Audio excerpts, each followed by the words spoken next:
Today on Coming Up with Manny, we have Tyler Sugar-Free Scott. He's a 10-3 fighter, 10-3 amateur fighter who's going to be hopefully making his pro debut pretty soon. Promoters, get your ass on the phone, call this man because he needs a fight. Enjoy this interview.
Tyler Scott, how's it going? Good. What's going on with you guys? Good. So how's the drive down there?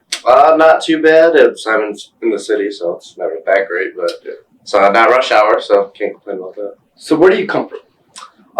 So I live out in DeKalb, so quite a ways away. But my girlfriend stays out in North Plainfield, so still just an hour today for that drive. So in DeKalb, I believe you have your own gym, right? So, my family used to have a martial arts school that we owned in DeKalb called Hero Martial Arts. My dad and my older brother and I all ran that together. But we all did that kind of part-time with full-time jobs on the side. So, people ended up kind of getting burnt out of it, and we just kind of put it to the side for a little bit. And then recently, I actually quit my old full-time job of being a police officer, and now I coach full-time out in Oswego at Dominion Martial Arts. So when you fought for the EAFL last year, you were a police officer? I was a police officer, yeah. I was still full-time the whole time. So how'd you find time for training? It's not easy. You just gotta kind of fit it in wherever you can. So for me, it was usually conditioning right in the mornings before I went in, and then I would go find a few buddies and train at night. And then on the days I had off, those were usually my more technical days where I'd go out with my coaches and kind of hit the mitts and work some ground scenarios. So for camps, would you be able to work them around your schedule? Yeah, so it's really, I had to work camp schedule, around my work schedule for the most part. So it's kind of difficult to get time off, and then you never know when you're going to be called in early or having to stay late. So sleep was kind of sacrificed a lot throughout the EFL camps. So as of last year, were you just a beat cop or? I was doing all patrol work in the city of DeKalb, and then I was starting to do a little bit of work with our TRU unit, which is the ones who do the warrant bust, the gang hits, and all the drug buys and things like that. So a little bit more running and gunning there at the end. Nice.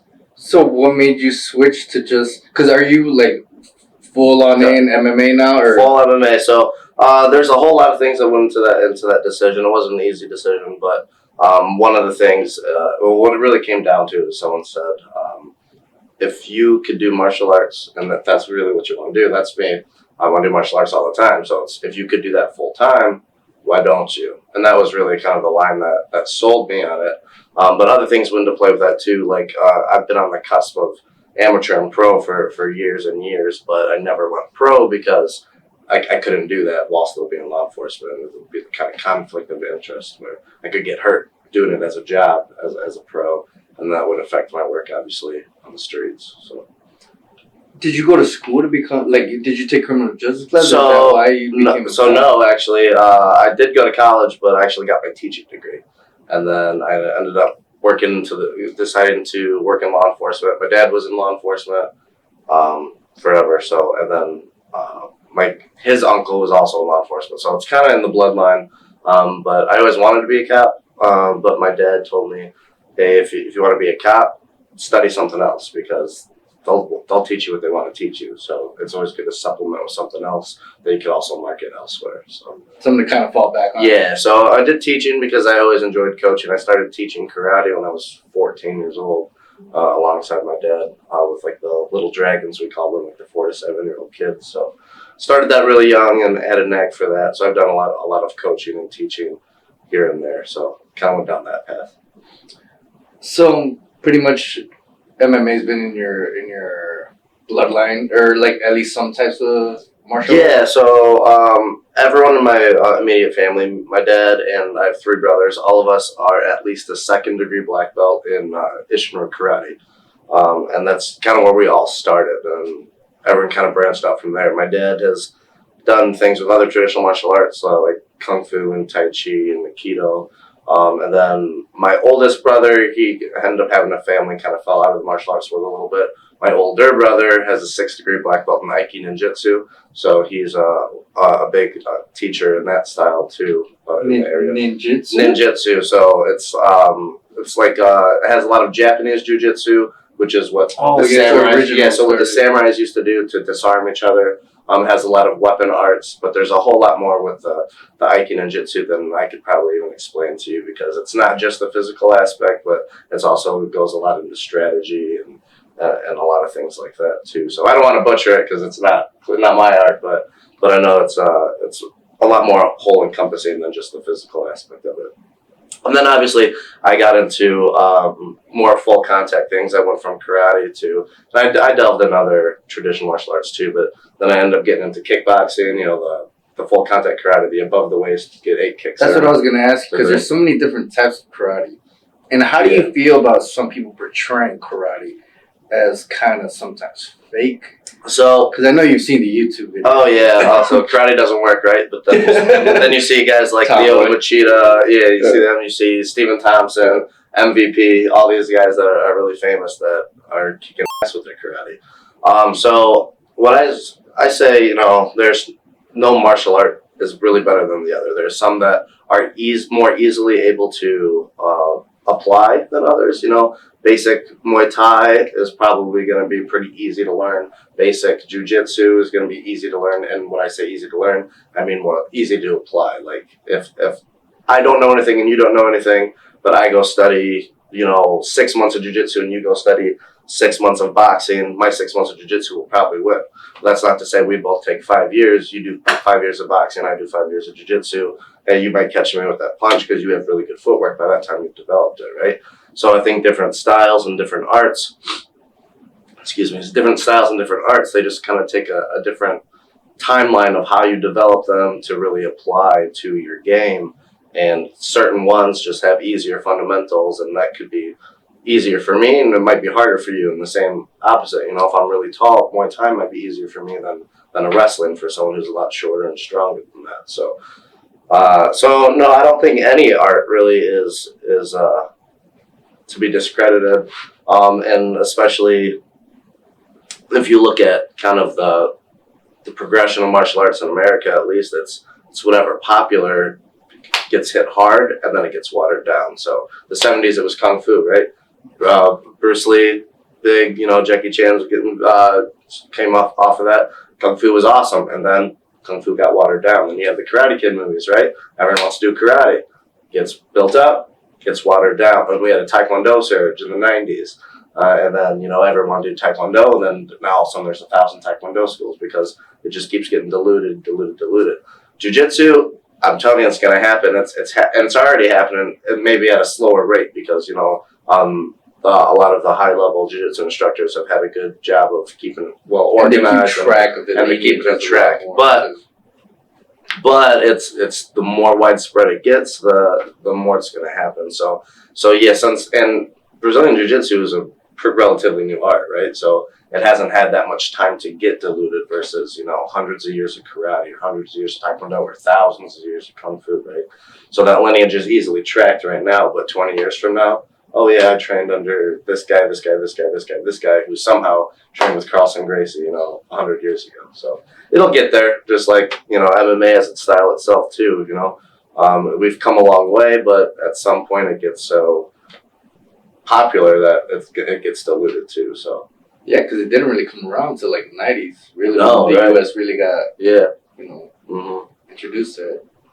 So I keep looking at your shirt because I'm into Street Fighter, and that does not say Street Fighter. It does not. It says sugar free. So if you guys know me, a lot of guys know that that's my fight name is Sugar Free, and that's because I'm diabetic. So it came up as a joke in the gym one day, like talk about That's so mean. Sugar Ray Robinson, Sugar Ray Leonard, Sugar Rashad Evans, you know, and then one of my coaches was like, oh, Sugar Free, and from then on there came like 10,000 other nicknames, and I was like, man, that's such a terrible nickname. Like, can I be something cool? Like, make me the Reaper, make me the Hitman, sound like the Sniper, you know? They're like, nah, you're Sugar Free, and I'm under the attitude that you don't get to pick your own nickname, man. You don't get to pick your own nickname. So at some point, I just decided to roll with it. You just leaned into it? Just, you know what? You go with it, and it's picking up. So, and I've always been a big fan of Street Fighter. So from the start, my logo has always been some sort of variation of Ryu doing his Shoryuken rising uppercut punch to the Kool-Aid Man. So that's what that is. He's shattering the Kool-Aid Man. The shirt, some people sometimes people kind of think it's a heart. On other ones, it's been a little bit easier to see, but this is a little bit more detailed. So he's shattering the Kool-Aid Man, taking out one sugary treat at a time. So is that your merch that you sell when you go to That fights? is, yeah. So I still have a couple of shirts left from the last one too. So Do you have a link that you put them up in? I don't. So if anyone just wants to find me on Facebook and hit me up that way, I can still get you out that way. So you leaned into the nickname, and it looks like you leaned into some scratches in your forehead. Yeah. What happened there? There's some training last night. You know? It's easier to hide when you have the hair. Yeah. But the Velcro gets you sometimes. Oh, that's what it was. Yeah, I hope so. I don't know. That or I took an ass kicking last night more than I thought. Well, let's just say it's Velcro. Yeah, it's Velcro. That's right. That's why we like this guy. So, when I first saw you, well, obviously, you brought in the belt. I did. We met at the EAFL, probably the first event we had here in Chicago, and you fought Indiana, right? Yep. Jordan Kreider, right? Yes, sir. Yeah. When I first saw you, don't take this the wrong way, Could say it. but I'm like, this dude does not look like a fighter. I was like, he looks like the last airbender, but just like the last airbender, badass. Like you and him, those scrambles were ridiculous. And it was close. Like the first 2 rounds, I believe, were pretty close. Because sometimes you would end up on top, he would end up on top, and it was hard to score. Going into that third round, how'd you feel going into the third? Honest with you, I felt terrible. So at the time, I thought I had a pulled muscle, but what it turned out is that I think that card was in December, but I ended up tearing my abdomen. I had a hernia the whole since September. We talked about and I trained all the way through it, and I didn't go get it checked out. I'm like, oh, it's just a pulled muscle. So I'd take a week off here, and then I would go back, and I'm feeling great. Then all of a sudden, oh, it hurt again. So for that fight, it was pretty sore going into it, but first 2 rounds, I kind of was trying to push through it, but he had a shot on me, I think, in the second that I defended a little bit, but as I just kicked my legs back, I just felt that pop again. And then for the third round, I felt pretty stuck. So, so I didn't get to be as offensive in the guard or anything that I wanted to do. The whole game plan was to try and avoid the ground. Total. That's always kind of my game plan. It's not really a secret. It never happens for me, but then I know that's what he wanted to do. He's more of a jiu-jitsu guy, Kreider is, and pretty good on the ground. So wanted to avoid it, but by the third round, there was a lot of pain that I couldn't do too much more than just kind of stifle his game versus really getting the offensive of my own going at that point. So that's crazy that you pushed through it. Did you have surgery on it? Because I had a hernia. I did. So then I I took, like a week or two off after the fight, and I'm like, okay, it's feeling better again. And then I went to my first training session, just a Thai class, started hitting pads, and right away I just threw one round kick, and boom, it hurt. I was like, all right, I better go get it checked out. And it was weird because while the hernia's here, I felt it like all the way up on my hip. Oh, really? And everything like that. Like I couldn't, when I would wake up at night, my hip hurt. So I thought maybe I tore something, like a ligament or something, going to my hip. But when I went in there, they were like, no, you got a hernia and you got to get surgery on it. So then, yeah, I had to take off a couple weeks at work. And you didn't have that lump? Because when I got a hernia, I couldn't see it. So I couldn't see it. And that's why I didn't know. So then I went to one doctor earlier on, and they said, oh, it's probably a sports hernia, which just means like a strain, right? So then it was a rest and do this and that. So then I was like, okay, it's just straining. But I felt like I couldn't feel it with my hand, but I felt like something was coming out. So then the next time I went after the fight, they did like the ultrasound on it, and they're like, oh yeah, no, there it is. And it's peeking through. So you gotta be a tough son to push through that. Wait till we talk about the finals if you think that one was pushing through it. So. Because the finals, it was the same way. The first 2 rounds, then third round, you started picking them apart with the kicks. Because you're a long and lengthy dude. And you started picking them apart at the end. So what happened in that? All right, so At's a super tough guy. He's the toughest guy I've fought in a long time. Because I hit him with everything. And he just kept going forward. I remember I landed a clean round kick right to his. It was a little bit with the foot instead of the shin, but it was still clean. You kick someone on the video, you could hear it. Yes. And he took 1 step back and 3 steps forward again. And I was like, God damn, what do I got to do to put him down? And he wouldn't go down, man, to the point where I threw so let's back up. Whole game plan, work off the jab, work off the jab, work off the jab, right? Use my distance control. Right at the beginning of the second round, about 20 seconds in, broke my hand. Popped it. Jab. I landed a jab clean right to the fulcrum, right under the nose, and I felt it right away. I was like, oh, I think my hand's broken. But just to be sure, I threw another jab. and then there was another pop, and I was like, oh, yeah, I was right. Well, yeah, it was broken. So right away, game plan, boom, went out the window. Couldn't work off that jab. He was standing with me a little bit more than most guys do, so we still worked a little bit wrestling, so I would kind of defend the shot, but he did a really good job of pressuring. So then from then on, my game plan was to switch to southpaw, work my right hand jab just to keep him at bay for the kicks, like you said. But he did a really good job of pressuring me. I didn't get to do a whole lot of any knee games. Amateur, we weren't able to throw elbows, so it kind of limited. So I ended up throwing still some more left hands. But went to the doctor maybe like 2 weeks later. And they were like, oh, yeah, it's broke. I mean, we knew it was broken right off the bat, boom, like that. But I had just switched jobs, so I had like this 5-day period without health insurance. I was like, I'm going to wait. Then I went, they're like, oh, yeah, it's broken. We should do surgery tomorrow. I was like, well, I'm going to Vegas tomorrow. So Vegas is a little more important. And they're like, fine, you're going to be walking around with a broken hand, and all we're going to do is wrap it with an ace bandage. I'm like, that's fine. I've been walking around for a week already with it. So, yeah, I went to Vegas, and it was a training trip, too. So I did some training out there with my broken hand and an ace wrap, just doing what I could, and came back. And on the 5th of July, finally got a plate in there and 7 screws. And you can actually see that. Right there, that nice little Frankenstein mark. So you went to train seminars, or what was? Yeah, so seminars. A lot of them were like instructional, like how to teach other people, but there was a lot of other good training in there. Worked on some knife fighting skills and a little bit of jiu-jitsu when I was out there too. So one-handed jiu-jitsu. So how many fights as amateur you have now? Because you have I remember looking at your record. Commission. So I'm an old man in the game. So I used to fight pre-commission back in the days of power fights out in Sandwich and all these other organizations that don't even exist anymore. Cutthroat. All these things that before the state commission took over and kept track of your record. Which is kind of good now. It is good. And so it's a positive direction. But I had probably like 6 fights there. But since it's been commissioned in 2013, I'm 10-3, so 13 fights total. So you're a little veteran amateur, right? Yes. So now I got my pro license in now. So I am going pro. And in fact, I've been scheduled 3 different times to go pro. I got scheduled initially for like a little pro-am show, TFC, but then they ended up canceling the pro portion of it because not enough interest, right?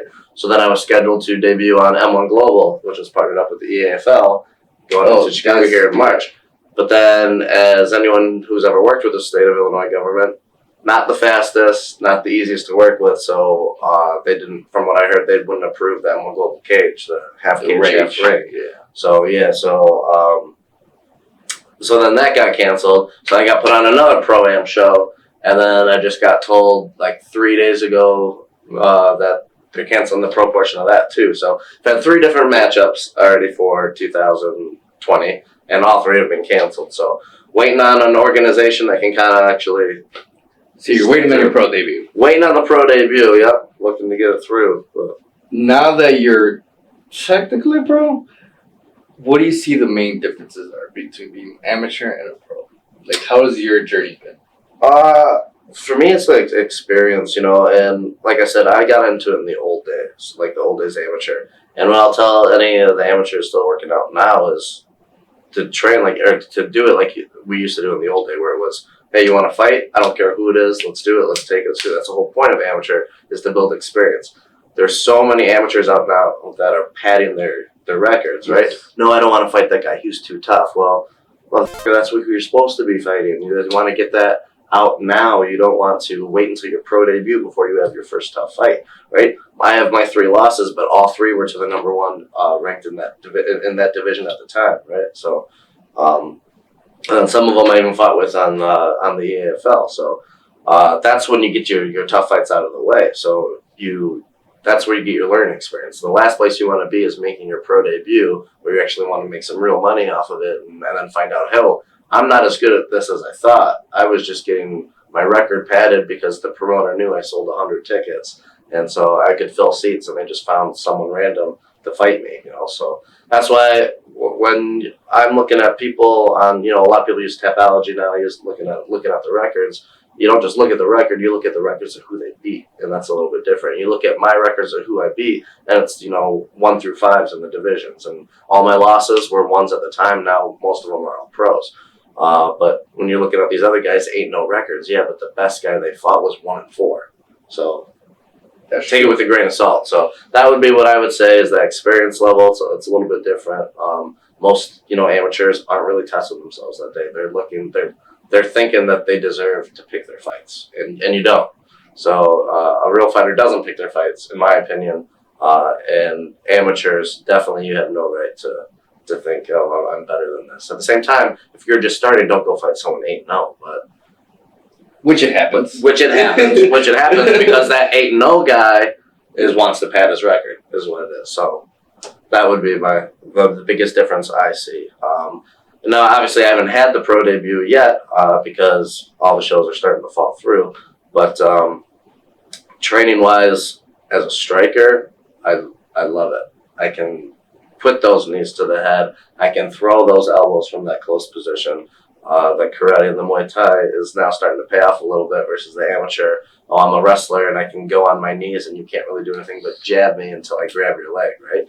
It's a lot more fun now. So.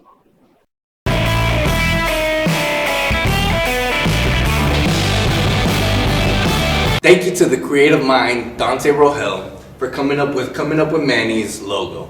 I appreciate all the hard work you did. And man, check him out at @Drogalart on all social media sites, Instagram, Facebook, everywhere. And check out his pyro work. His artistic mind is creative as Check him out.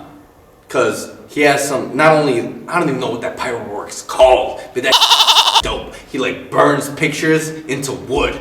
I didn't even know that was a thing. But it's dope. Check him out at Drogalart.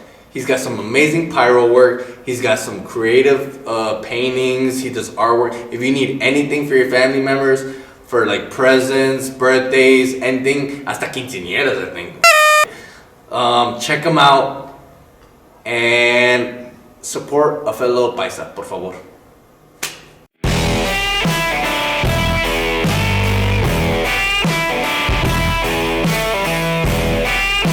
Happy to get those elbows in. Been working elbows for years and years, but haven't been able to throw any of them. So training wise, that's what's changed. Yeah. What about diet wise? Since things are getting, obviously as a pro, things are getting serious. Money's involved. So like, do you change up like the way you eat, the way you train, or does everything usually stay the same until a certain? Usually stays kind of the same. For me, it's constant discipline with the dieting. You know, a lot of fighters. I like the ones that can stay in shape all the time. Kudos to you. For me, not so easy. For me, I need that motivation of a fight camp to stay eating clean and then better at it than I was in the past, where I would take a fight and then as soon as afterwards I'm like, let's go crazy, let's blow up 40 pounds. 40 pounds. Well, it depends on how much you cut. Okay. But that's what I do that, and then it's like, let's take a fight. Okay, let's go back down 40 pounds, and obviously that's not as good on the body. That wears your body. Not as good on the body either, but no, my condition is steadily going up. Diet is still steadily improving, not necessarily either at the rate that I would like, but I think I tend to be my own worst critic. I've never been happy with my performance ever in a fight.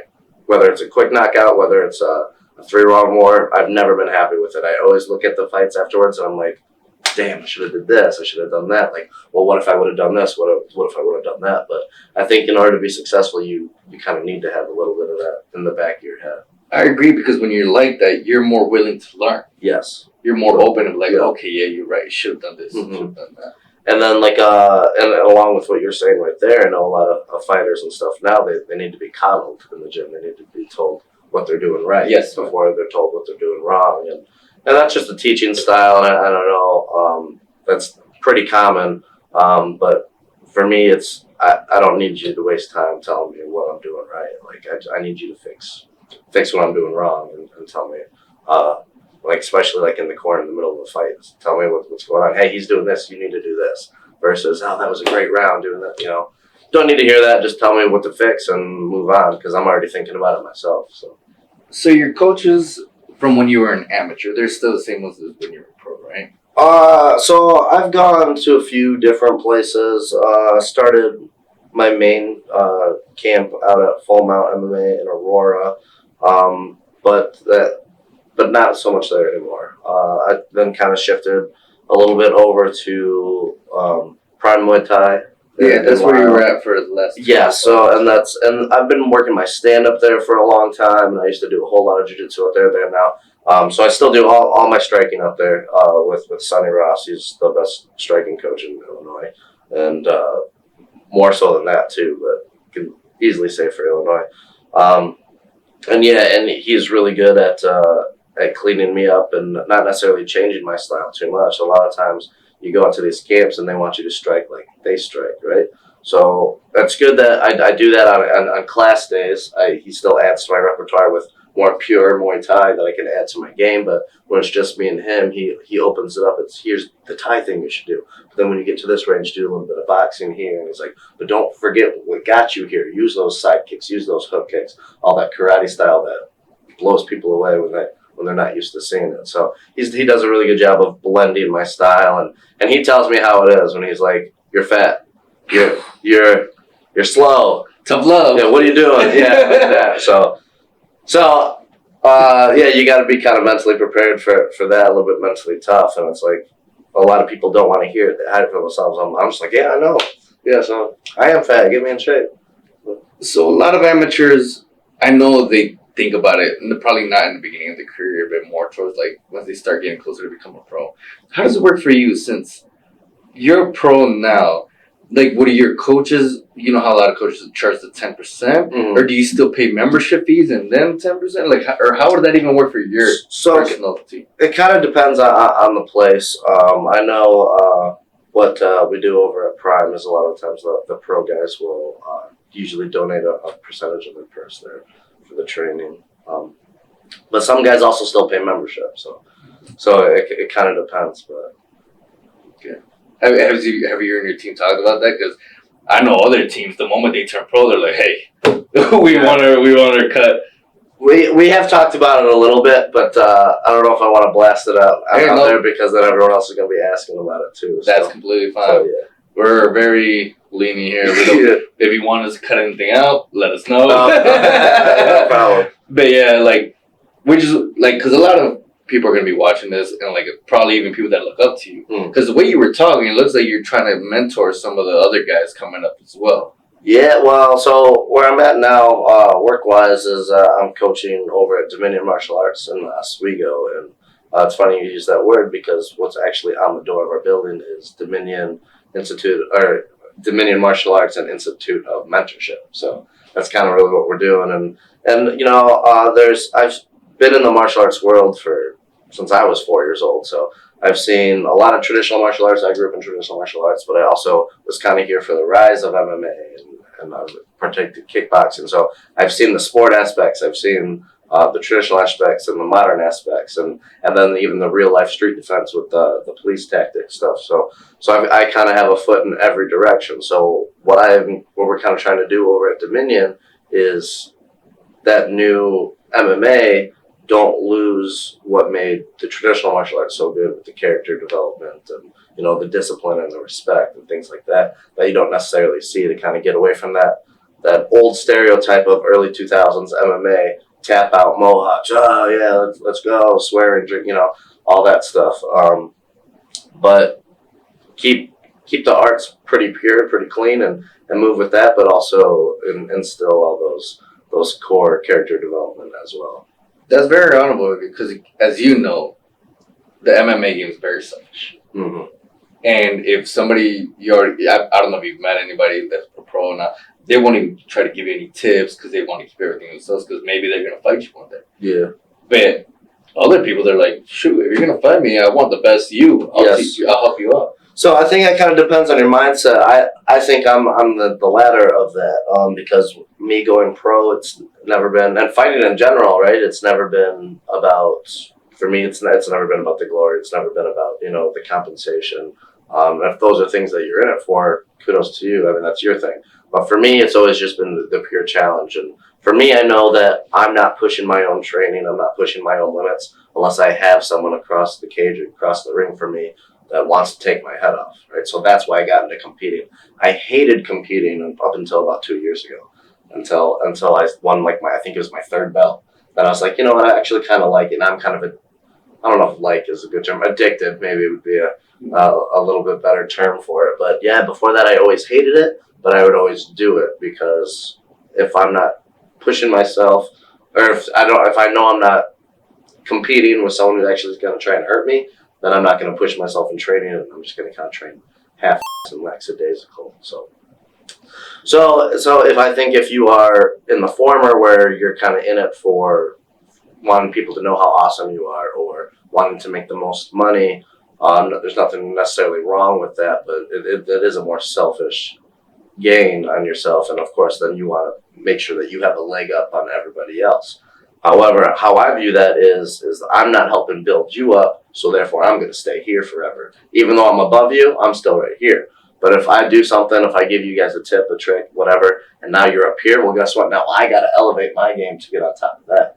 And really, I think that's how the martial arts world should be, is that especially traditional martial arts, and it gets lost a lot in modern day, but traditional martial arts is supposed to be about elevating yourself, about you know, there's the jutsus and there's the dos. So what I mean by that is there's, you know, different martial arts. You have Aikido and you have Aiki Jiu-Jitsu, right? So you have Judo and you have Jiu-Jitsu, right? So the Jitsu part is just the techniques. And if you're only interested in the techniques and the physical aspect, again, that's your cup of tea. But my cup of tea is the Do, which is the way. So it becomes more encompassing. It's not just the physical thing you do, but how that attributes to your mental, your emotional, and your spiritual well-being as well, too. So being in the Do aspect, I want to make everyone around me as good as they can be, because that's the only way that I'm going to get better than that. And when I'm better than that, the guy across from me, he's got to get better and better and better. And it keeps going up versus I'm going to keep my secrets and you keep your secrets, and we'll see if we stay kind of neck and neck. I like how you put that, because you can also put that in life. Exactly. Because the friends, the people I want around me are people that are going to push me to make myself better, to make myself, whether it's career-wise or education-wise. I want you to be able to come with me. I want to bring you along so you could push me, and I'll push you to be for us to be better. Yeah, absolutely. You are who you pack with, right? There's a reason that lions don't hang out with sheep. So Sure, but they are delicious. they are. So they'll go devour them. They don't really chill. Yeah. So you're still waiting on a pro debut. Is there anything any talks coming up? Man, I'm in the talks with a couple of different organizations. I've thrown my name out there to some good ones like Caged Aggression and HFC. So these are ones that I know that those shows are less likely to get canceled or put down. But still a lot of the waiting game. A lot of these guys, they wait on an amateur that they built up to keep going because of those ticket sales.